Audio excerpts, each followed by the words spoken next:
All right. Okay, starting in a couple minutes here, or 20 seconds or so. Oh no. Okay, here we go. All right. Hey, what is up, everybody? This is Anthony with VR 365. What is going on? It is Tuesday. It's April 16th. It is about 7 p.m. on the West Coast.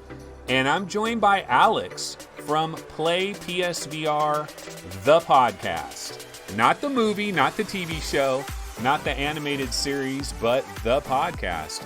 Alex, what's going on? Nothing much, man. Just, getting down and dirty, getting ready to talk about some PSVR, if you know what I mean. Absolutely. And so everybody in chat, anybody that is hearing this right now, let me know if I need to adjust anything from an audio standpoint.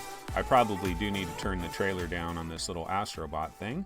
But so what we're going to get into tonight, guys, is we're going to get into PlayStation VR. Basically, kind of the state of PlayStation VR. Alex is very well seasoned in the PlayStation VR world, so I'm going to be throwing a whole bunch of questions his way.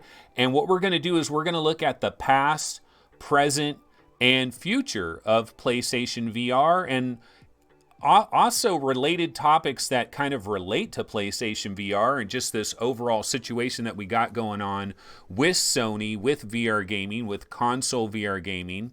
Lots of exciting things to get into, even like recent releases we could possibly talk about. So anyway, let's go ahead and get it started. So typically, actually what I'll do here is I'll explain how I discovered PSVR Play, the podcast. And basically what happened is I was off work for the longest time. So Alex, I'm kind of talking to you. So I was off work for the longest time, and I didn't listen to podcasts anymore because it was like a work thing. You know, if I'm in a cubicle or whatever, I'm doing my work. Podcasts make the day go by. It's a freaking lifesaver, right? I'm sure you hear that from some of your fans.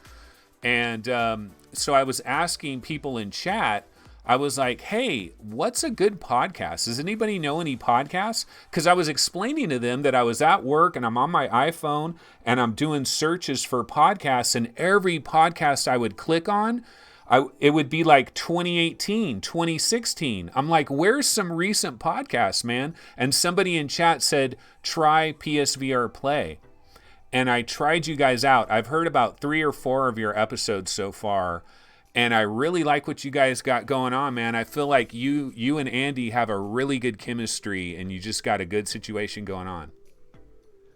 Yeah. So sorry to correct you right off the bat. Play PSVR. Play PSVR. Okay, you know what? I'm going to do that back and forth probably a million times. I'm sorry. It is okay. I just, up front, I wanted to let the listeners know. Play PSVR, the podcast. And it's me and my buddy Adam. We met in grad school, and we started a PSVR podcast. You know, I've always loved podcasts. I listened to podcasts when I was driving. I'd have a long commute going to school, going to work, and podcasts saved my life, like you said.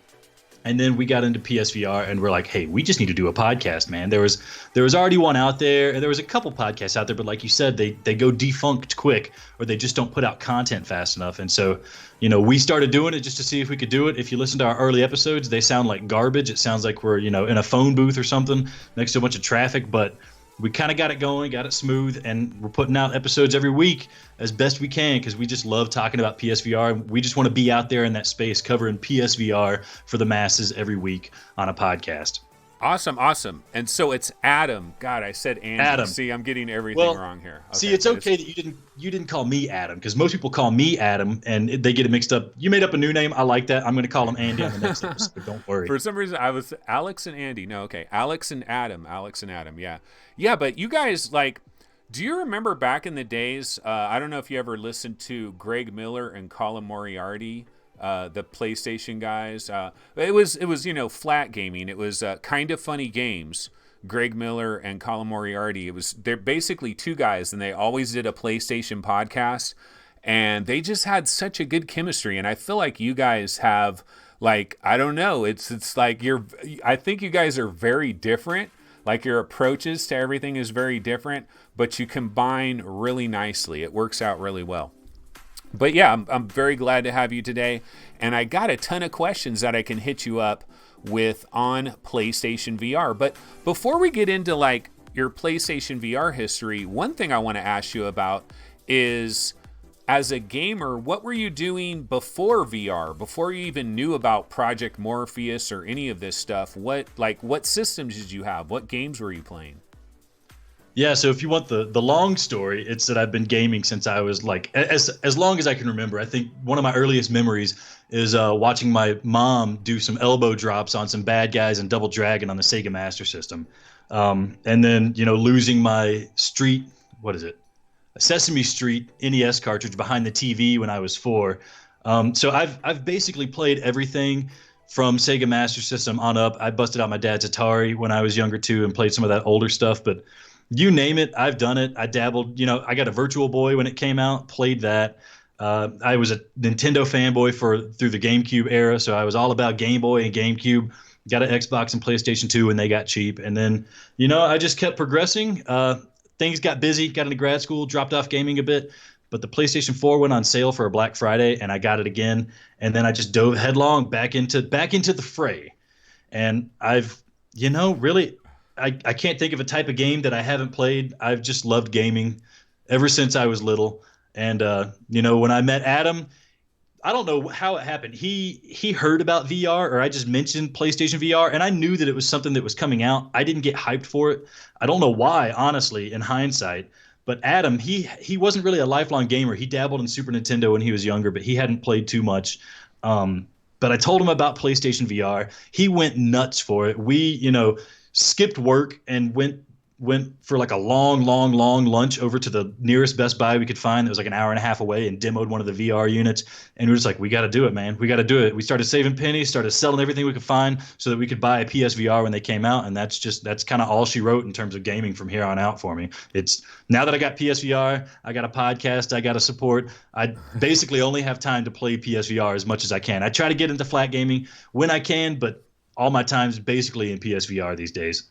Yeah. Well, I mean, in the situation that you're in, where you got people that every week, they want to hear your thoughts on all these games. They want to, and you guys go deep with it, man. You guys cover every little game. You cover all the little, like you guys were talking about Vertigo Home and all these, all these little games here and there. Like you guys cover a lot of the little ones too. And I know what that's like, man, because doesn't it seem like there's just game after game after game, and you got to stay with it because your fans want to hear your thoughts. So I know how that is. But what I was going to say is, okay, so you guys got a PlayStation, you both bought PlayStation VRs right at launch, like October 13th, 2016. You were right there, bam, ready to go? Well, we tried to. They were really hard to find. Okay. They were really hard to find when they first came out. Mine was actually, when they first came out, they were kind of inflated in price on eBay. I think Adam found one on Craigslist, and I was kind of like, I don't know about buying an expensive game console off Craigslist. It worked out well for him. And then my wife surprised me. She was up in Canada visiting family, and I guess in Canada they were easier to find, and she grabbed one and smuggled it across the border for me. And so I got mine around Christmas, but it was shortly after the launch. So basically that original launch window, though, you guys were kind of, so, I mean, just going back to that original period in time, there were a lot of good games right at launch. I mean, Resident Evil 7, I think PlayStation VR Worlds is a game a lot of people don't give that game the credit that maybe it deserves. And Rush of Blood, Until Dawn Rush of Blood, like, I'm trying to think of the earliest games, but there was a pretty good selection. Yeah, and it's one of the weird things about the PSVR is that it started off with a big push by Sony, I think. Like you said, you had Resident Evil 7, you had Res Infinite, which is, it's a remake, but it's a really good game to put into VR that you wouldn't expect to come right out of the gate. Then you had big guys like Crytek coming out. They made, I forget what the game is called. I haven't played it yet. Robinson the Journey, probably. There you go, yeah. Robinson the Journey. That came out.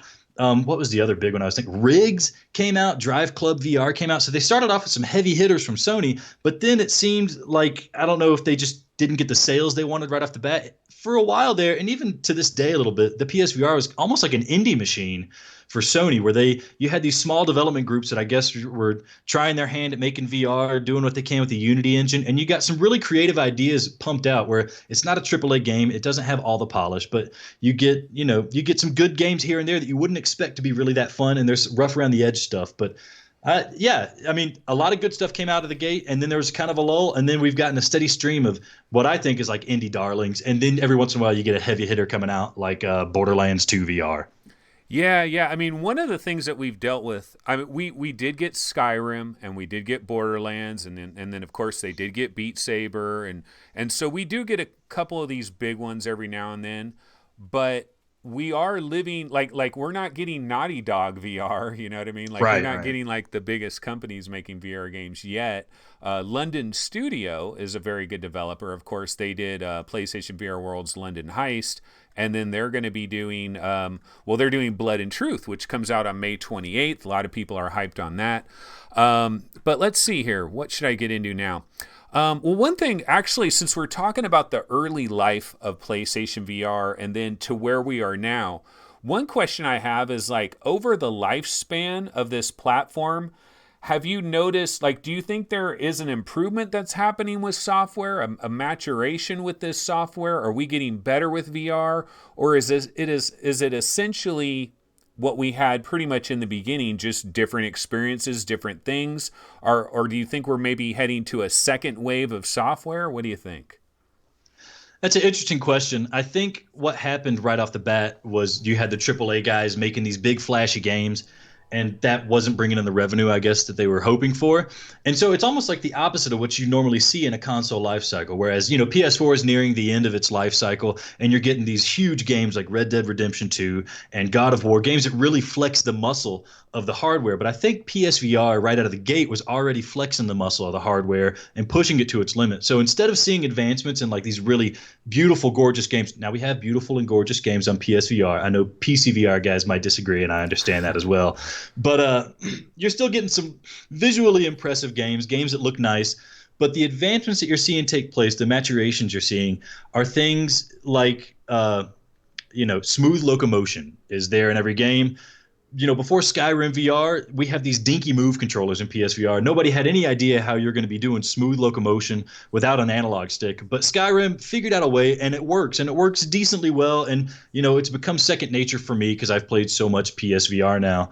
So you're seeing little things like that. And I really wish I don't think the developers are watching each other enough in the PSVR community, because you're seeing people do really creative and nice things. They're seeing really interesting things in VR gaming that needs to be incorporated in other gaming. So, a game like Fisherman's Tale, it's not a graphical powerhouse. It's nothing amazing, but they play with cool stuff like size of scale and things like that, which off the cuff, you wouldn't think that scale is something you really want to see in a VR game. Then when you try it, you're like, oh yeah, this is what VR is about. Scale is what VR is about. It's not necessarily all first person shooters. It's just, that sense of scale. So I think developers are still finding their legs to a degree, but there is a maturation taking place in terms of like, wow, what would this be like in VR? Oh, I did not expect that to have such a great effect in VR. Maybe we should move forward with things like that. Man, and you haven't even played Ghost Giant yet.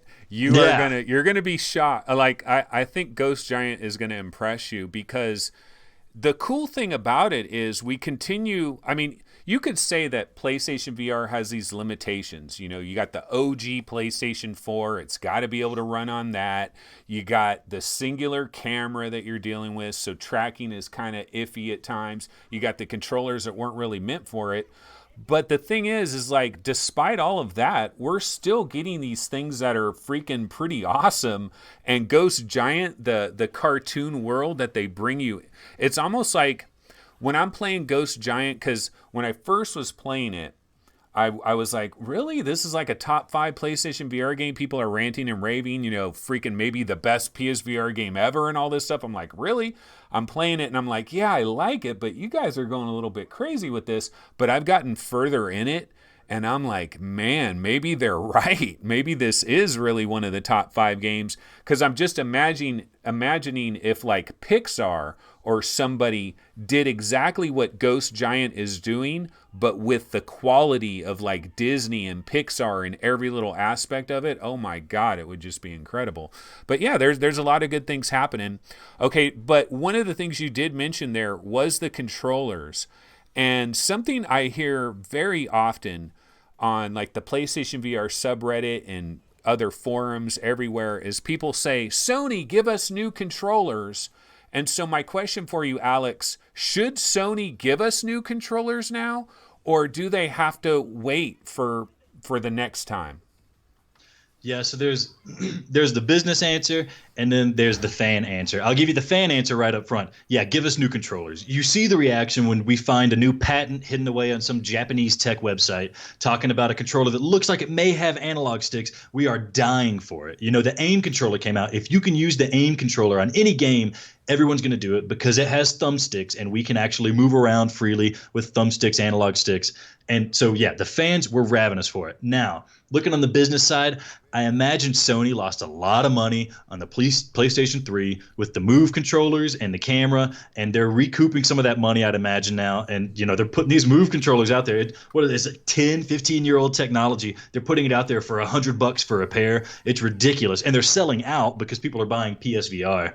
So if, you know, Sony's going to push that out until they can break even monetarily. And I really honestly don't think that they're going to release a new controller until we see a second iteration of the PlayStation VR, or until we see, you know, the PlayStation 5 and these PlayStation 5 exclusive games might be able to use this new controller exclusively. But Sony has shown with a forced support of the OG PlayStation 4 in PSVR that they're not going to abandon old technology. They're not going to split the user base. And so for that reason, I don't think they're going to release new controllers and then make all these other old games obsolete, all these old controllers obsolete. Because think about it. If you're somebody just buying a PSVR, and now you have to decide, okay, I want to play the old games, but they have the old controller. I want to play the new games. They need a new controller. That's just asking for more money from fans, makes it difficult, makes the choice more difficult, and just makes things confusing overall. But yeah, I want new controllers. I just don't see it happening for, you know, this iteration of PSVR. Well, you know, here's what I think the biggest problem is like they could give us new controllers, right? They could give us new controllers right now. And the way it would work is developers would have to, like a new PSVR game that's coming out, like Blood and Truth, for example, it would have to have two modes to it. It would have to have old controller mode and new controller mode. And you would just go into the options and you would select whatever mode.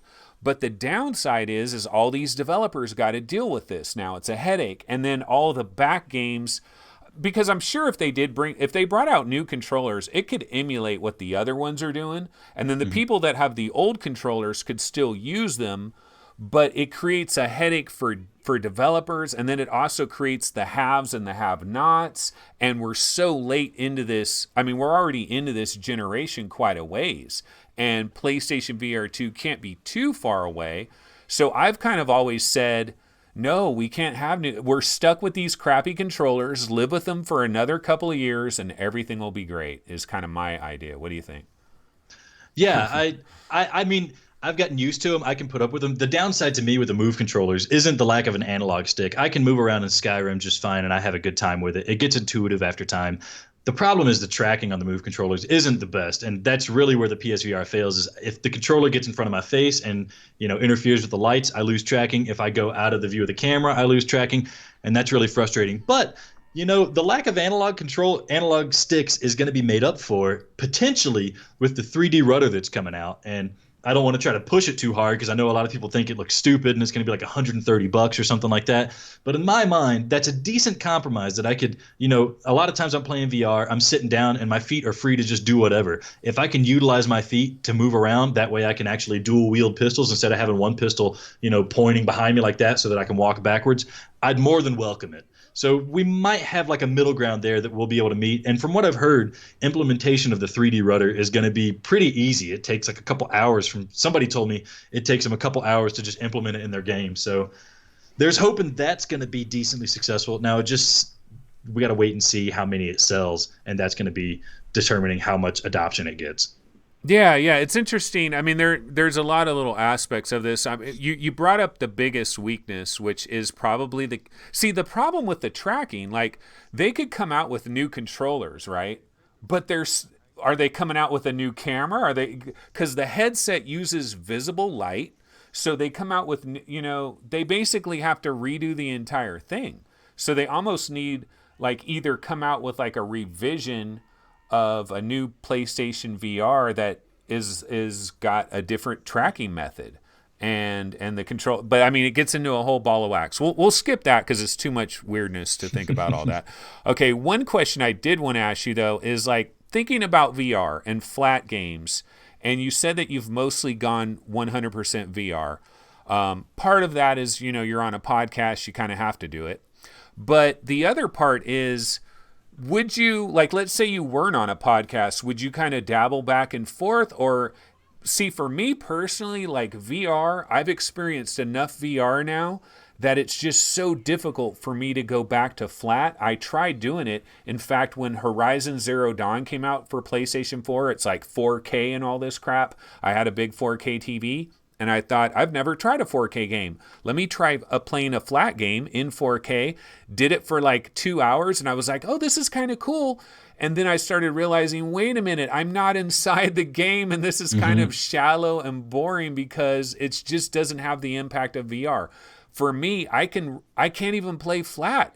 I mean, I guess I could force myself to it, but what do you think about flat and VR? Are you all VR because you really love VR, or is it...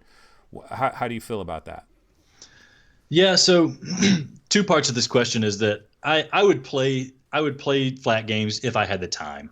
So, you know, I'm working a lot and I have a daughter that's really young, and so I have to do a lot of wrangling there. And so my time to play video games is limited. So that means that one, you know, I have to play when I can, and in order to support the podcast, I got to play VR. That way my time is used wisely. And two, VR offers, you know, really rich experiences in like a 4 hour chunk, rather than something that's going to take me 120 hours to play through Red Dead Redemption or Persona 5 or 6 or whatever number they're on right now, that I would love to play, but I just don't have that much time in my day to get around to something like that. So, but to answer your question, I dabble a little bit in flat. I actually just bought an Xbox One X like 2 days ago, promising myself that I was going to start waking up early so that I could burn through some games in 4K and make my 4K TV feel like it's worth it.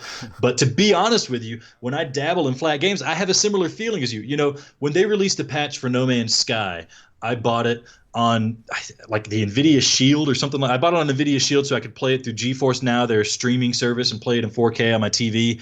And I was having a great time, and the connection was good, and everything was beautiful. But I just felt so hampered by the fact that I couldn't just turn my head to look around. And it's like, for a game like that, that's about exploration and it's about presence, playing it on flat just seems broken to me almost. It's like, yeah, this is fun and it feels like a video game, but I really just wish I could like look around and turn around and see what's happening, look down at the ground and get the sense of scale that I alluded to earlier. So yeah, it's hard to dabble in flat gaming, but I do think there's something.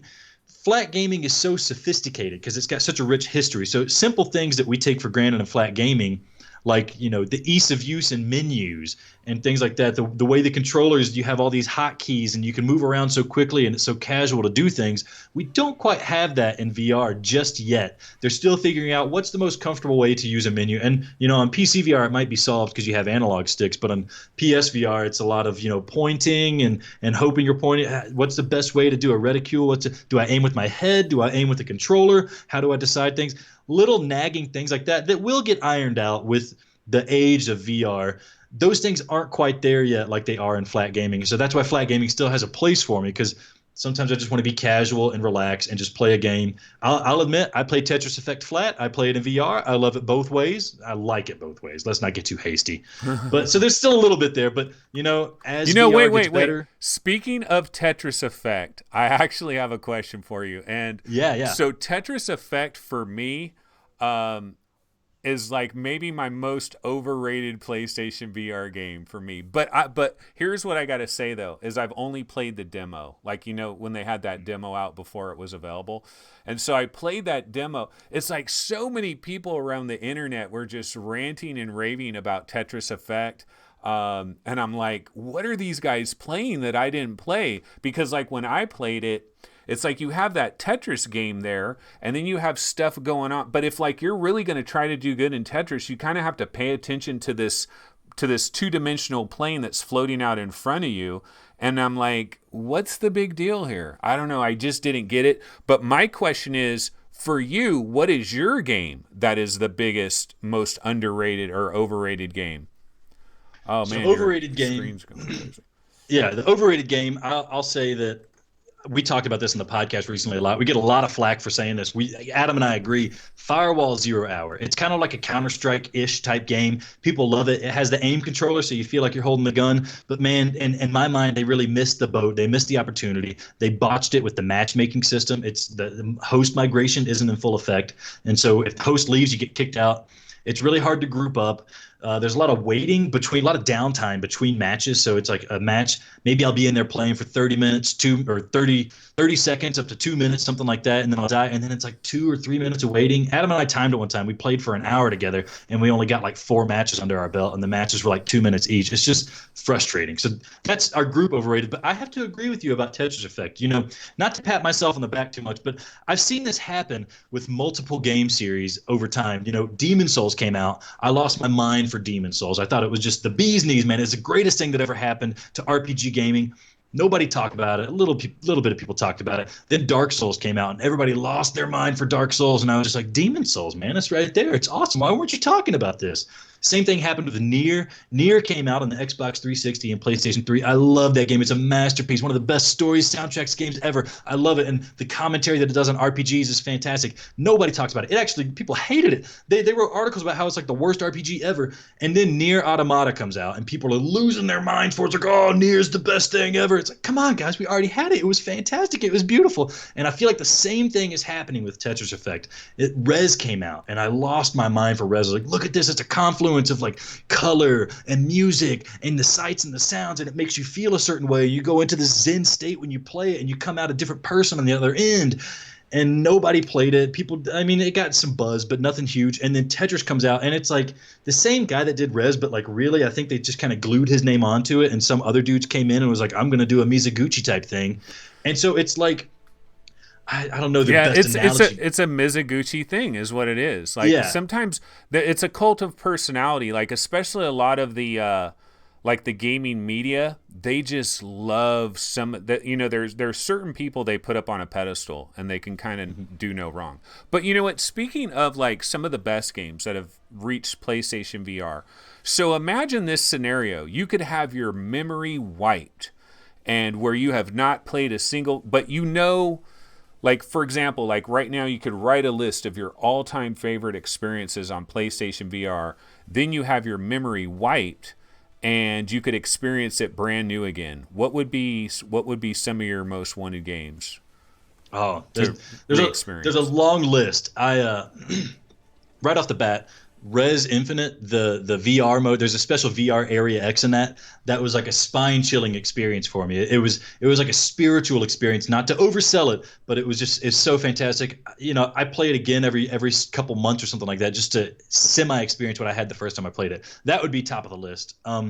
Farpoint, the game that launched with the aim controller, just the feeling of being on an alien planet for the first time for me was just something fascinating and unreal. And it's one of those things where it's like, I'm so glad I am alive at this time and not alive. I'm so glad I didn't die 50 years ago and not be able to experience something like this.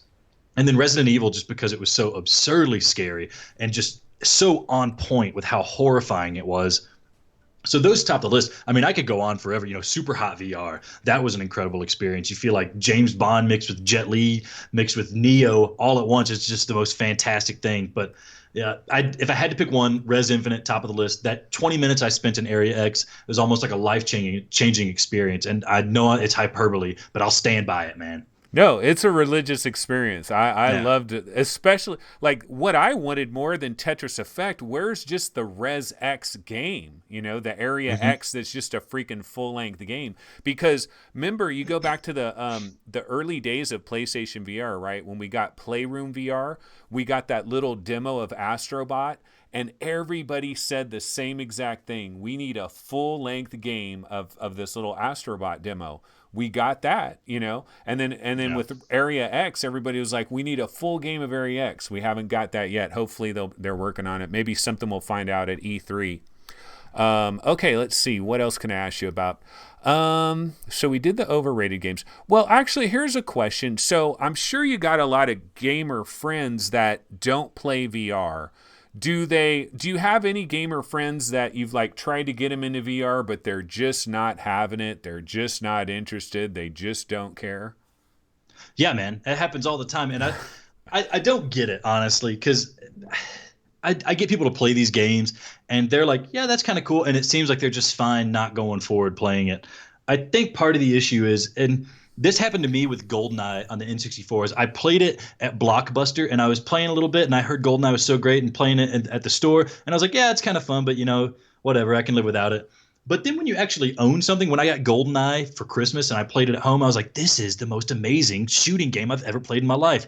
And I think VR has a similar effect where if you're just playing it at a store or it's like a rented time, like you're just playing it at your friend's house, you're not going to have this all over. It's almost like you're subduing your feelings. You almost have a mental block on how much you can enjoy something because this is going to be going away. You're not going to have access to this all the time. Okay. But So what you're saying, is it a cost thing, you think? Like, you think that's the number one issue? It's just like the expense of it? Because I'm trying. Yeah, go ahead. Yeah, I think the expense of it is part of it. I think another thing is people there's a self-consciousness about it too, right? Like even when Guitar Hero came out, you have a lot more fun if you're really rocking out, but it's hard to rock out when you have like your friends there watching you and you're going to start acting a fool. VR, you get kind of a similar thing. It's hard to let yourself go. It's hard to let you connect with, Quill from Moss or something like that, or let yourself get really scared in Resident Evil 7 because you got people watching you and it's rented time. But if it was $50, I think people, of course, would jump on a lot more readily. But I think there's a lot of underselling going on where they might be able to afford it, but they hear a lot of bad talk about VR and say, well, it's just not there yet. The tech's just not there yet. The games just aren't there yet. And here I am on a little podcast saying the games are here, man. The games are here. If you just play them, you'll see, man. I think the experience, PlayStation VR is kind of amazing what they're able to achieve with this thing when you really get down to it. Especially for me, like I got an Oculus Rift, I had a HTC Vive, I got these high-end computer things, and I'll play it. Have you ever tried Red Matter on PlayStation VR? No, that was Adam's game to review, and I'm so jealous because it looks like totally my type of game. Oh my God, dude, that game is so badass because, see, that game, the thing that's crazy about it is it was, it's a PC VR game, right? And they basically got like 85% of that experience squeezed onto the PlayStation VR. It's basically the same freaking game, and it's a triumph. Like the graphics, even on PlayStation VR, look great. And so the experiences are there, in my opinion. But part of it, don't you think like all the freaking wires going everywhere? Okay, wait, here's a quick question. Which version of PlayStation VR do you have? Do you still have the original version, or did you end up getting like version 2 at some point? Right now, I have both. I don't know what to do with my old headset, but I have version 2 now. I needed version 2 because it has a little bit longer wire, and I had my PlayStation like in a closet behind the TV, so I needed the extra length to go through go around and get to my headset. So I have version 2 now, and the consolidation of the wires down to just one long wire helps out a lot. But I agree, the wires are like it's kind of a sticking point until you learn to, get past it. You learn to get past it, but what I'm talking about is like your buddies, are they going to learn to get past it? Because, see, like we're dealing with the drama, but I worry about, there's a lot of entitlement out there. People want everything to just work perfectly fine. And that's one of the downsides of VR is like you have to sacrifice a little bit to enjoy VR. It's not, you don't just pick up the headset, it turns on instantly, you're in the game instantly, everything's working instantly, you don't have wires to worry about. It's a bit of a hassle, but I guess we'll talk about PlayStation VR 2 and see how they can improve it. Let's see here. Before I get to that, though, let me see. Oh, this is a huge question for me. And so you're a PSVR guy, tried and true, right? And one of the things that I'm amazed by, well, I'm dismayed really, is in the PC gaming world, PC VR gaming, we have all these non-game things. We have all these like interactive things that aren't games. And on PlayStation VR, it's like you guys barely get any of those. Like you get a couple here and there, but like, do you think Sony's kind of dropped, like, I don't know if Sony's dropped the ball or just all these other companies have dropped the ball, because on like the Oculus Rift and HTC Vive, there's all these cool things that aren't games, but like we don't have like Google Earth on like PlayStation VR or lots of stuff like that. What do you think about that part of it? Yeah, I'm disappointed that we don't have Google Earth on PlayStation VR. It seems like it's something that would be simple to add, and I hear great things about it. I've never tried it in VR myself. I can only imagine how breathtaking it is. Um, what I will say is that I think Sony's pushing it. I just don't think they're pushing it in America.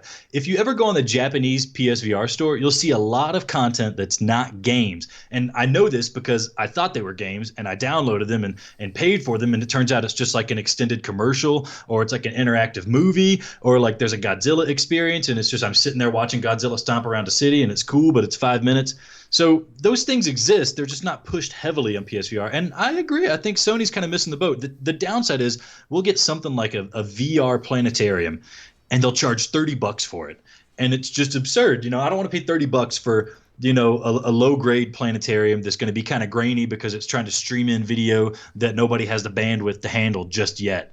But I've dabbled in a few apps that they have on the PSVR. There was one that's called like Next VR. There's a couple that do some kind of streaming stuff. I watched a couple boxing matches in VR, and that was really amazing and fantastic. But I'm sure I could pay a lot less and get an Oculus Go and have a much better time watching those kind of things than I do, getting the app on the PSVR. So yeah, Sony doesn't seem to be pushing it too much, at least in America.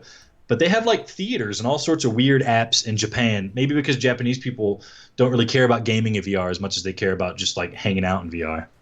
Yeah, yeah. It's interesting how that all works. Okay, so two of the experiences that I do know of that are on PlayStation VR that I was very impressed with is there was this thing called Chainsmokers in Paris, which was like a music video. And after I experienced that, I thought, okay, can I get more of these with all the artists I like? Like, it's like a little interactive music video. You're like, you're chilling along. It's moving through the world. It has some slight interactivity. And not only did we not get more of those, but they even took that one away. So like if you delete that off your hard drive, I don't think you can ever get it again. And then there is the Joshua Bell thing. Now that of course is this guy on the violin, da da da da da da. And you're probably not a huge violin fan, but the thing is you see the guy right there and it looks really good. Like they did a really good job of like that volumetric video of making him kind of seem like he's really standing like 5 feet from you. And I couldn't help but think, imagine all your favorite artists that could be given the Joshua Bell treatment, but we haven't really seen that either. What did you try both of those experiences? What do you think about them, and why don't we have any more of that? Yeah, I tried the Chainsmokers in Paris. I didn't know who the Chainsmokers were, but it was a free thing. I downloaded it and I thought it was awesome. The music wasn't necessarily my cup of tea, but what they were doing was something I really enjoyed, and it just made me think like, wow, at some point this is what music videos are going to be. They're going to be this kind of thing where you're experiencing something and there's music and there's video happening over there, but you're like, just kind of interacting with the environment to a degree, just based on where you're looking around, and it's a full-bodied music video.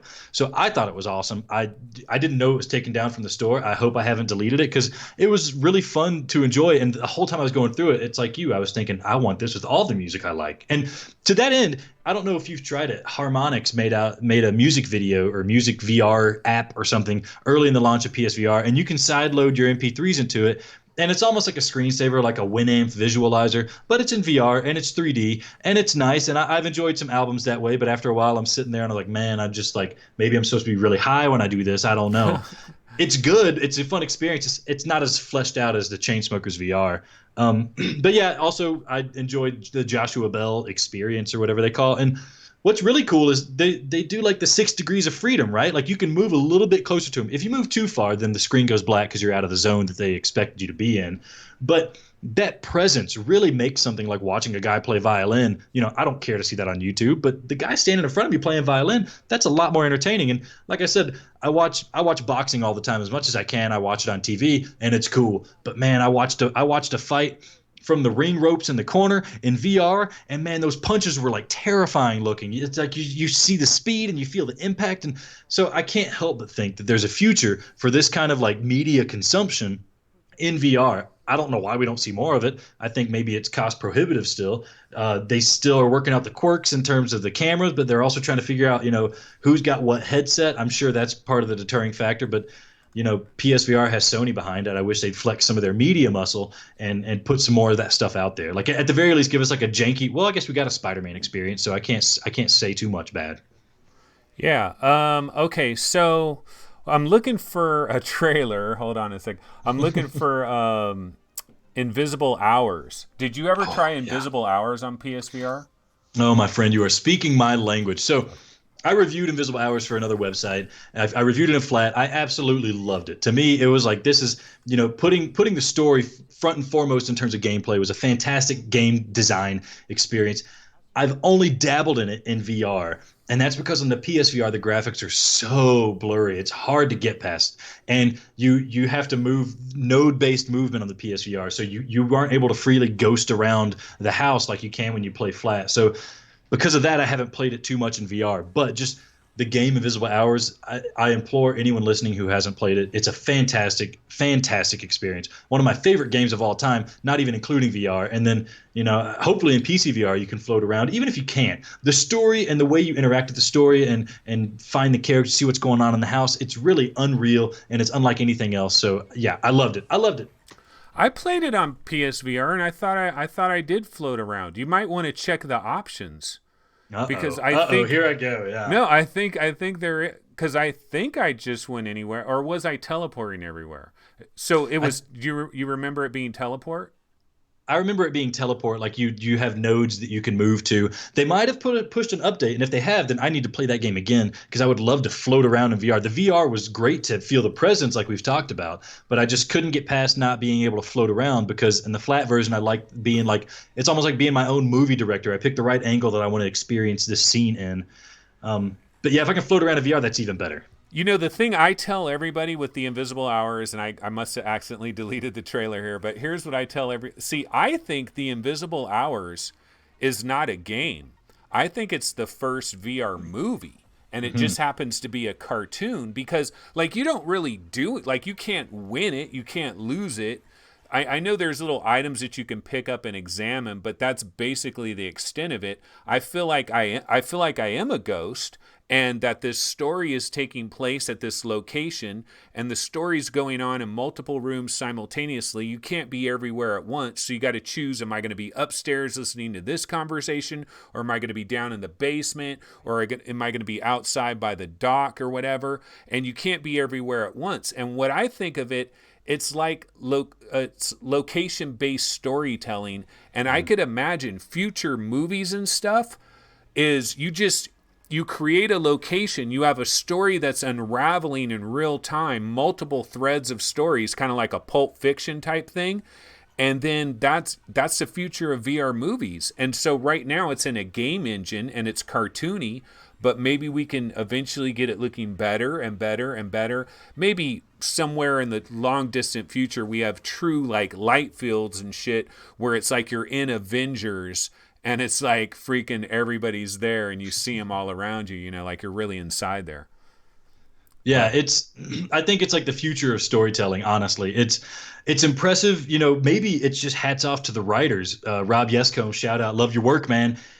It's such a wonderfully crafted story in the sense that I can jump straight to the ending if I want and see the ending, and there's still so much to find out by going back. You work through the end with one character and you jump around no matter where you're looking, something's happening, and even if you know the whole story beginning to end, you'll see this one scene, this one little bit in this one scene that you hadn't seen before, and it's, oh my goodness, that changes everything. And it's just really awesome. I don't know how they wrote it. These guys are like masters of their craft, and I'd love to see other people try. Maybe it's easier than I think, but it was really phenomenal in terms of storytelling and the way they were able to pull it off.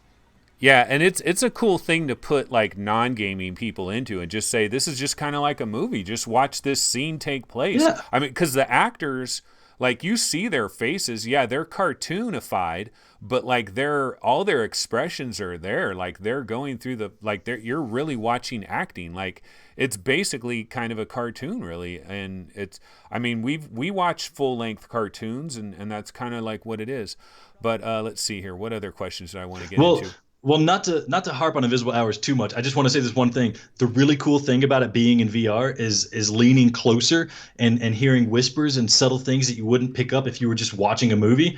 Like there's a scene where one of the main characters is talking on a phone, and if you lean in close enough, you can hear what the other person's saying on the phone. And it's a really, I don't want to spoil it. It's really awesome. It's really incredible. I can't believe they thought of that. That kind of stuff you can only do in like video games, and then VR it's even better. So okay, Yeah. sorry, You really we can can only continue. do it in VR in the way that Yeah, you're yeah. doing it. Yeah, no, that's awesome. I didn't even know that.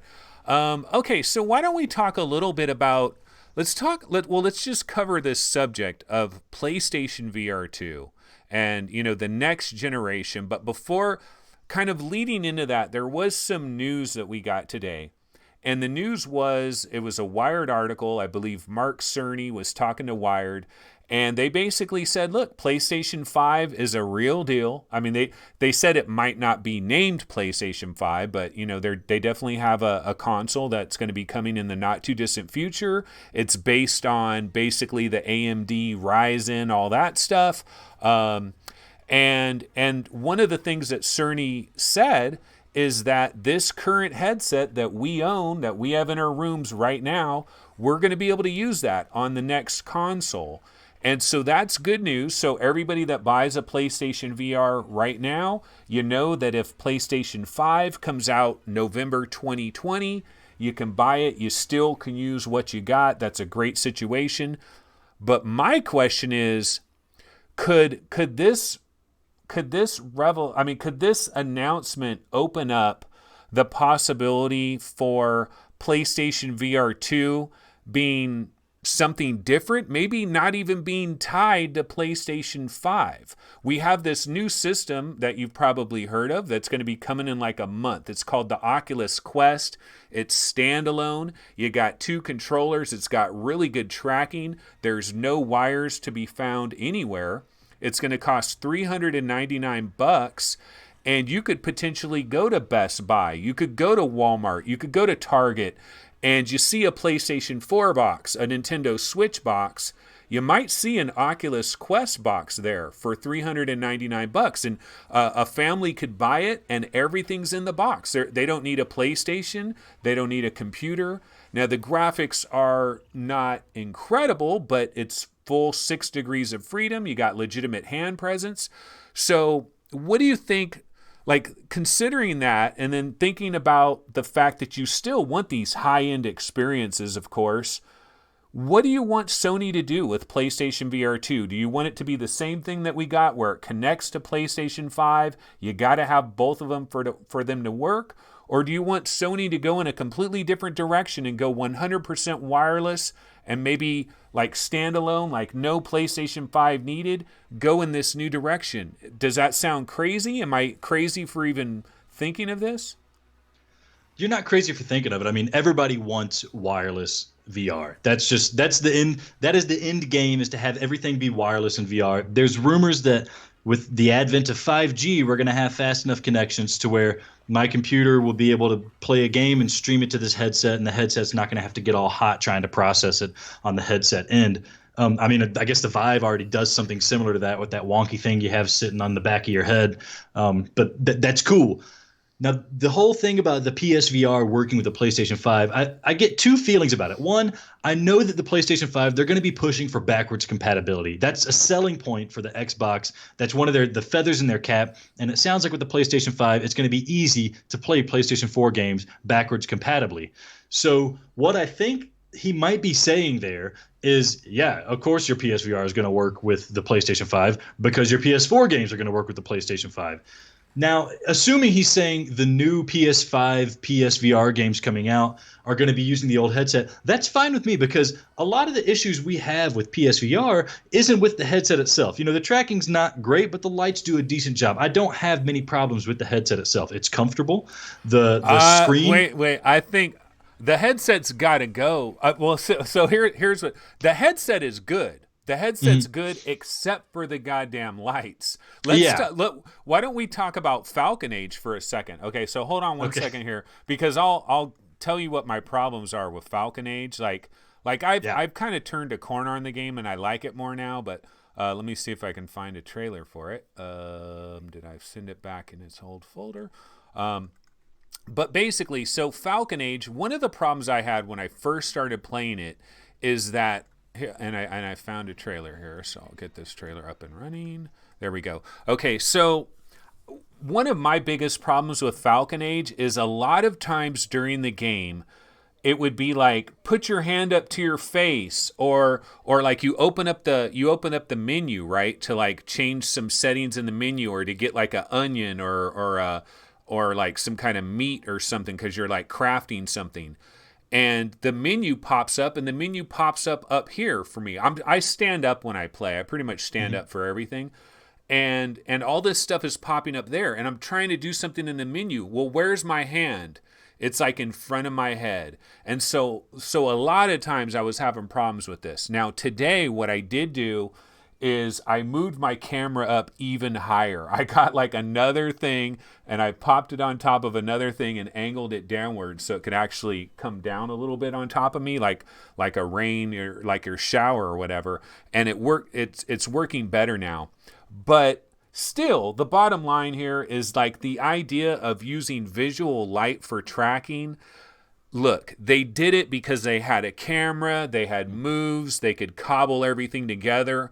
But if we get a PSVR 2 that's going to work with PlayStation 5, in my opinion, it's got to be a totally new ball game in terms of tracking. I think they have to look at what Oculus is doing with like the Rift S that has like 5 cameras on it that like, you don't have to set up a camera anywhere. The cameras are on the headset. You got the controllers that just melt into your hands, and they have the beautiful thumbsticks and buttons are right there. Everything's really nice. And they got to come with something like that if they're going to do the PlayStation 5 thing. But my argument is that might be a bad idea, man. I think, Oculus is coming for that ass for a lot of these companies. No, they're going to be at Target. They're going to be at Costco. They're going to be at Walmart. They're going to be at Best Buy. This is a threat. This is a legitimate threat. Look at Nintendo. They're doing this Labo VR thing. They're dipping their toes in the VR waters. I think these other companies have to sit up and take notice because there's a new sheriff in town that's coming. I mean, I know, look, Oculus Quest has to start from scratch. They got to build a name for themselves. They got to have commercials everywhere. But you're going to have to try one when it hits Best Buy. Try one because I think the idea... I could make the argument right now, actually, that the Oculus... I've played the Oculus Quest. I was lucky enough to go to GDC, and I actually got to play it a couple of times. And I would make the argument straight up that the Oculus Quest as a VR system is better than PlayStation VR right now, right here and now. And that might sound crazy for me to say that, but the reason I say it is the tracking is damn near flawless with the Oculus Quest. You're moving your hands. It's got, the cameras are built in it that, it's got 4 cameras that are tracking you. You're moving your hands. The only time it ever loses tracking is when you're right in front of your face or when you're like behind your back. But it's incredibly rare that happens. It's damn near perfect. The other thing is there's no wires to be found anywhere. You don't need a PlayStation anything. You don't need a PC. You just put it on your head. You turn it on. The controllers melt into your hands. They have the thumbsticks. They have all the buttons. Because if we look at PlayStation VR, the biggest issues with PlayStation VR is the tracking is kind of jacked up. The controllers are jacked up. Now, the visuals of the headset are awesome. The headset is incredibly comfortable. PSVR does have some advantages, and then it has all these great games like Blood and Truth and freaking Borderlands and Skyrim and stuff that the Quest couldn't quite run. But I think it's a way closer comparison than anybody's thinking. And Sony, don't they have to think a few years ahead? Because there's going to be a Quest 2, there's going to be a Quest 3. This is going to be a thorn in these video game companies' sides if VR ever starts to gain some momentum. And so I don't know. I mean, like a couple of years ago, I would have been like, yeah, PSVR 2 has to work with PlayStation 5. We want power. We want Red Dead Redemption in VR. You'll never get that on the Quest. Or like on a Snapdragon, whatever that they would put in if Sony did it. But I don't know, man. I'm torn. Do you think I'm crazy with this kind of a discussion, or what do you think? Or do you think, should it really be PlayStation 5 and a legit PSVR 2? Is that the way we should go? Yeah, I think what you're seeing is that Oculus Quest, it's a next generation attempt at VR gaming. It's, you're comparing a PSP with like a new 3DS or something like that, where you have time to build this new tech and it comes out and it's impressive. Now, I think what a lot of people don't appreciate about the PSVR is that the barrier to entry is so low now. You can get a used VR headset for about $100. You can get a used PS4 for around $200. Bam, you already have a PS4. If you like traditional gaming, bam, you're sold right there. And then you have a VR headset that's going to be able to work well enough to give you a real 6 degree of freedom VR experience. And so for all that the PSVR lacks, you have to applaud how low its barrier of entry is and how it's really, I think PSVR has pushed the industry, or at least kept it afloat to a certain aspect, because it's got the market share, man. Like, people are buying PSVR. Sony is proving that VR is a viable platform. And so, yeah, Oculus Quest is going to come out and it's gonna be awesome. I'm excited about it. I want to get one, but I can't lie. I'm going to be waiting to find out what's happening with the next iteration of PSVR. Sony, their patents say they got wireless stuff. They got other forms of tracking. They've released a patent for inside-out tracking a long time ago. They're more than PlayStation. They have tons of technology out there that they can lean on. I mean, just thinking off the top of my head, if the PlayStation 5 came out, used the old VR headset, and they just added another camera, imagine instead of having one camera in the middle, you had two on the sides of your TV. Bam, that's going to solve 99% of your issues where you have your hand in front of one of the light sensors, because the other one can pick up the light sensor as well stereoscopically. So I agree, the VR headset tracking with lights is not ideal, but with advanced processing power of the PlayStation 5 and a little bit of ingenuity, like apparently the Iron Man VR guys have created a 360-degree method of tracking for the PSVR, a little bit of ingenuity, processing power, and some just elbow grease, you could see some impressive things out of the VR headset still. That said, I want another headset. I would love to have another headset. I'm envious of what the Oculus Quest is going to have. Yeah, no. So I think it's got to go one of two ways. Either Sony has to say, "Oh my God, let's do this standalone thing," and I mean, which was, I'm sure it would be like them diverting paths and like almost scrambling, like, okay, cancel that PSVR 2 project that was going with PS5. Let's go standalone. I think they either do that or they do come out with a completely new headset, and it's gonna, dude. Sony is not to be undersold. I mean, you don't discount Sony. Like, do not rule them out. Still to this day, their headset, like the lenses in their headset, like the screen door effect is reduced. They got a lower resolution, and I think it's like basically one screen that's in there, right? They don't have like two individual screens. It's like software IPD and stuff, but it's got incredible comfort. They figured, Sony, this is their game. Sony is about selling TVs and stuff. And if we're going to move to an era where maybe TVs disappear, like, Sony has to be all in on this. They can't bullshit. They got to be way in on this. And so they're going to have some advanced technology. They're part of this group. There's a company called JDI, and it's like Japan something. It's Japan. It's JDI, and they make screens. They just announced that they made these two screens. They're 2.8 inches. They're like squared, and it's 2160 by 2160 for each eye. And Sony's in that group. Like, they're part owner of JDI. It's like there's a number, like 4 different companies, like Toshiba, a couple other ones. They're all together, right? Sony's one of those companies. So PSVR 2 could easily have these like crazy high resolution screens, really good lenses. They could throw eye tracking in there. Who knows? They could do all kinds of shit. And they could connect it to PlayStation 5 and have really high-end power. But then again, we're thinking, okay, so here's my question. When do you think PlayStation 5 is going to release? Like November 2020, maybe? Next November? It's probably going to be like $400. Do they come out with a PSVR 2 that same time? Or are we waiting another year till November 2021 for PlayStation VR 2? So I'm thinking the PlayStation VR is coming out in not PlayStation VR. PlayStation 5 is coming out in 2020. That's what I'm going to hang my hat on. I'm thinking like around March or something like that. That sounds like a good time for a PlayStation 5 to release. I don't think the PlayStation VR 2 is going to be a launch thing with it. I think they'll probably get some more mileage out of the PSVR. As much as we don't want to hear it, you're going to be using the PSVR 1 headset a little bit longer. The games are going to be No. prettier. Yeah, we don't want it, but it's going to happen. But you bring up a good point with Sony. They've done this before. When they release a handheld to compete, they were the only company to, borderline successfully compete with Nintendo in terms of handheld gaming. And for as much as they didn't support the PlayStation Vita, by God, that's like one of the greatest handheld devices for gaming ever created. Now, if they put that kind of effort into a standalone VR unit, and we had, maybe 2 years from now, we have a PlayStation 4 Lite all packed into one VR headset, and it's competing with the Oculus Quest. I wouldn't put it past Sony to be able to produce something like that. And if they actually support it, unlike what they did with the Vita, then you're going to see an amazing, amazing device. So yeah, they're in there with the tech groups. They have all of the money, they have the know-how, and they have the market share too. I don't see why it wouldn't happen. Well, But yeah, just VR2 probably 2021. Yeah.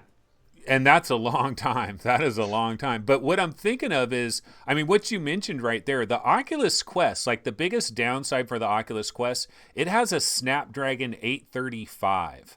And like when people first found out about that, they were majorly disappointed, myself included, because we thought it was going to be the Snapdragon 845. And then there's also a Snapdragon 855 that's already available right now. And see, if Sony was thinking ahead, they could work out a deal with Qualcomm that makes all these things and say, we're going to get the Snapdragon 865.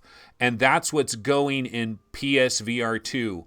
Total standalone, no freaking PS5 needed, nothing needed. It comes in a box all by itself. Sony engineering, a Quest killer. That's what I want. I think that's the way to go, but I don't know. But one other crazy thing I was thinking of, because you were mentioning about how they're going to use the original PlayStation VR in the early days. So what they're going to do is they're going to tell developers, okay, you guys got to make it run on OG PlayStation 4, PlayStation 4 Pro, and now PlayStation 5. So you're going to make 3 versions. And then, for example, if we buy a PS5, let's say there's like Blood and Truth 2, right? Blood and Truth 2 is coming out. If you have a PlayStation 5, it's going to look, it's going to have all that extra power. You're still going to be using that same headset, but it could look freaking awesome. PSVR, it actually runs at 120 frames. Like if you had some super powerful PS5 that could do native 120 frames, some of these games would look freaking awesome on it probably. Yeah, and I think that's another thing about the VR headset, aside from the tracking. Really, it's just a glorified way to get the screens in front of your eyes. And so right now, one of the huge benefits that PCVR has over PSVR is that the technology can accelerate at the rate that PC technology can accelerate. But when a new console comes out, it's right there at the top of the line that most of your PC gaming has. So for a little bit there, if we can use a PSVR headset with the PlayStation 5 when it comes out, we're going to have top-end graphical fidelity on our PSVR headset that's going to be competing with the highest-end PCVR. Now, I know PC Master Race is probably coming at me hot and heavy right now. I haven't gotten into PC parts in a long time, but I just know that every time a new console comes out, it blows my mind. And developers kind of work, maybe they lower themselves down, but they work to that standard. And so even if for like a short 3 months, I have the most powerful VR headset because it's connected to a PlayStation 5, I'm going to love that. That's what I'm all about, man. But yeah, there's a lot of tech there, and maybe they have a wireless headset coming out in the future. But the PS5, I think the processing power is going to be the big selling point in terms of VR. The tracking, they're going to work out the kinks. They're slowly, like we said, it's maturing. It's maturing over time. The biggest downside, though, I mean, you stay with that headset, the version 1, right? The resolution is what it is, man. It's stuck there. That resolution is not doing nothing. You can make the games like imagine if they had No Man's Sky VR PlayStation 5 version would look a hell of a lot better. Because I know you know this as a PlayStation VR player. There's an effect. I call it the Vaseline effect. Drive Club VR. You play Drive Club VR. To me, what it looks like is you have a TV screen, you get a big giant jar of petroleum jelly and a butter knife, and you smear the Vaseline all over the screen. You know what I mean? It has that Vaseline-y look. And I think you notice that in a lot of PSVR games. Like if you're looking off in the distance, it's very Vaseline-y, shimmery and stuff. And like when we get No Man's Sky, it's going to be awesome. But like you look in the distance, it's going to have that Drive Club shimmer going on. And, you know, the limited resolution, you're butting your head up against that. But wait, here's what I want to ask you about. Okay, so Sony is doing VR. Nintendo just did this Labo VR thing. What the hell is Xbox doing? You just got an Xbox One X because you're going to sleep with the enemy and play some flat games. But seriously though, what's Xbox? Why is Xbox allergic to VR? It's like the dumbest thing. I'm sure they have a good reason, but what the hell is Microsoft doing releasing these WMR headsets, these Windows mixed reality headsets, and they're not just letting you plug that thing into an Xbox One X that they touted as, if Jesus himself made a video game console, this is all the power that he would bestow onto it. Why are they not doing something with that? I mean, these Windows mixed reality headsets, they have inside-out tracking, am I right? So you don't need a camera, you don't need anything else there, even though they spent millions developing the Kinect, which is, again, if Jesus came down and made a camera for our video game consoles, that's what he would supposedly do. So we have all this tech. Why didn't they just take the USB plug and just plug it into the Xbox One X and bam, you have VR for the Xbox One X? I don't know what they're doing. Maybe they think that this is a road that's going nowhere. Maybe they're pushing for something different. They're going to compete with Google Stadia, do some of that cloud gaming stuff. I think VR is the future. It's the future in the same way 3D gaming was the future. It's the future in the same way mobile gaming was the future. It's a new platform, and people are going to gradually buy on until you can't get away from it, until it's the only thing you got. Because people like us, we've played VR. We know what it's like. It's hard going back, man. Once you're there, you don't want to go back because it's not the same. It doesn't feel the same. I don't know what Microsoft actually, well, speaking to, I know what Microsoft's doing. I can give you a quick rundown on why they haven't done exactly what you said, because that's what everybody says. Why don't they just flip a switch? You got all these Windows mixed reality headsets. You can just grab one, you plug it in, it's good to go. It would work with Xbox One X, no problem. Here's why they're not doing it. They're not doing it because people would expect so much more than that. They would expect an entire library of games, which would require them to go get like 20 different studios to start working on an entire library of launch games. They would also need a support center because the Xbox is like a living room thing. Windows Mixed Reality is a PC thing. They know that people that buy PCs and would get a accessory like a VR headset probably knows how to navigate Windows and stuff. So they have a little bit of understanding, right? But you go into the living room, you're talking about the great unwashed. I talk about Joe and Sally Walmart, okay? So Joe and Sally Walmart are buying it now. Now you're giving them a mixed reality headset and they're like, I can't understand why this is not working right. I'm calling Microsoft 1-800 for my Xbox. So they got to provide support and all that. And Microsoft is like, nah, brah, we ain't even tripping on this VR stuff. They've successfully dodged VR. You got to give them credit because they haven't really paid a price. Like their fans are not like rioting in the streets over VR. They've been able to dodge it. I don't know how long they're going to continue to dodge it because we just found out Sony hit damn near 4.5 million PlayStation VR sold, and now you got Nintendo putting Zelda and freaking Mario in VR, even though it's kind of half-ass. So it's a crazy world, man, but Xbox, they just don't seem to be tripping on it. Let's see. I know you probably need to get going pretty soon, right?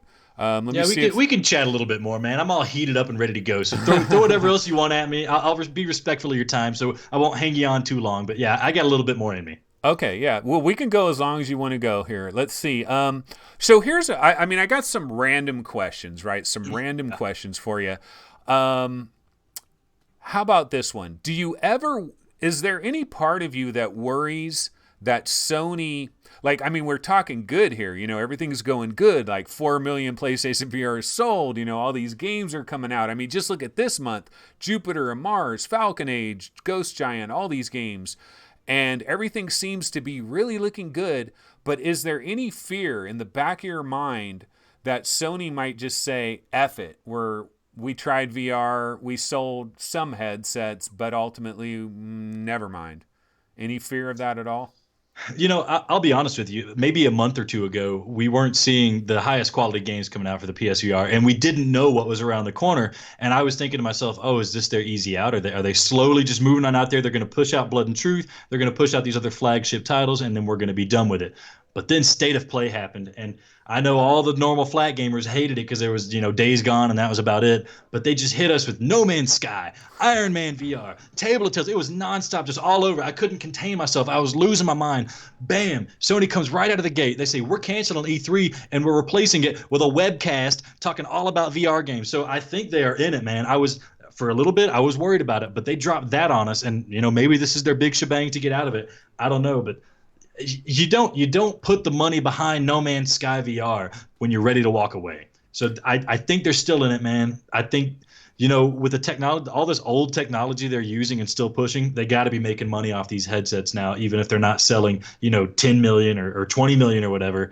But I think they're in it. It's an avenue for them to make money from people who aren't typically they're making money from in video games. Adam and I get emails all the time from people who say, listen, I'm an older guy. I don't have the time that I used to have, but I have the money. And this is the trade-off that I've made now is I'm going to blow money on PSVR because I can play a 4-hour game instead of playing a 60-hour game. So there's a market, there's a demographic out there of people who now have money, but they're out of college. They don't have 100 hours in a day to play these lengthy RPGs. They want to come back to gaming. And with VR, they're coming back to gaming. And so, we sell 4 million PSVR headsets. Maybe 2 million of those are people who wouldn't have even picked up a PS4 if they didn't know about PSVR. But wait. You've got 2 headsets. I've got 2 headsets. Maybe they really only sold to about 2 million customers that are doubling up. Not really, but Yeah, fair play. Yeah. But okay, so here's another question. Well, actually, speaking of what you talked about real quick, I'm going to switch over here to our web browser, and this was the story today on Upload VR. Next PlayStation supports PSVR, Sony confirms. And I'll just read this one quote from Mark Cerny.